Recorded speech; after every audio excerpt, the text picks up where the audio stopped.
പല്ല് ഡോക്ടറെ കണ്ട? പുള്ളിക്കാരൻ പറഞ്ഞ ഒരു 4 കണ്ടെയ്നർ കമ്പിയെങ്കിലും വേണമെന്ന് പറഞ്ഞ പല്ല് കെട്ടാൻ. എന്നിട്ട് ടാറ്റ ഗ്രൂപ്പിനോട് ചോദിച്ചിട്ടുണ്ട് പല്ല് കെട്ടാനോ അല്ല കമ്പി ഇറക്കി തരാൻ. ഓ അങ്ങനെ. പിന്നെ എന്റെ പല്ല് സ്ക്വയർ ഫീറ്റിലേ ചെയ്തു തരുള്ളൂ എന്ന് പറഞ്ഞേ.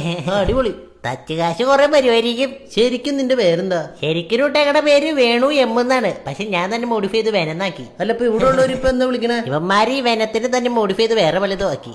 അതൊന്നും പുറത്തു പറയാൻ കൊള്ളൂല. കയ്യിലിരിപ്പിന്റെ ഇതാണ് നിന്റെ ഷോർട്ട് കട്ട് എന്ന് പറഞ്ഞേ. ഇതിപ്പോ നടന്ന് 5-6 കിലോമീറ്റർ ആയില്ലത്. അതന്നെ ഞാനും ഓർക്കണേ. ഇപ്പൊ എങ്കിലും എത്തോ? കുറെ നേരം ആയില്ല നടന്ന്. എനിക്കൊരു നാരങ്ങളും വാങ്ങി തരോ? മിണ്ടാതിരിക്കി. ഒരു നാരങ്ങളും വാങ്ങി തരോ പ്ലീസ്. ഒന്ന് അനങ്ങാതിരുന്ന് ഇതിനെ കൊണ്ട് വലിയ ശല്യായില്ല. അത് അതിന് കൊണകൊണാന്ന് പറഞ്ഞോണ്ടിരുന്ന കഴിഞ്ഞാ ഞാൻ ടാറ് ഒഴിക്കാൻ എണ്ണാക്കിയിട്ട് ഒഴിച്ചു തരും. കുറച്ചു നേരം ഒന്ന് മിണ്ടായിരിക്കാമോ? അല്ല നീ എങ്ങനെ ഞങ്ങളുടെ നാട്ടിട്ട് വന്നേ?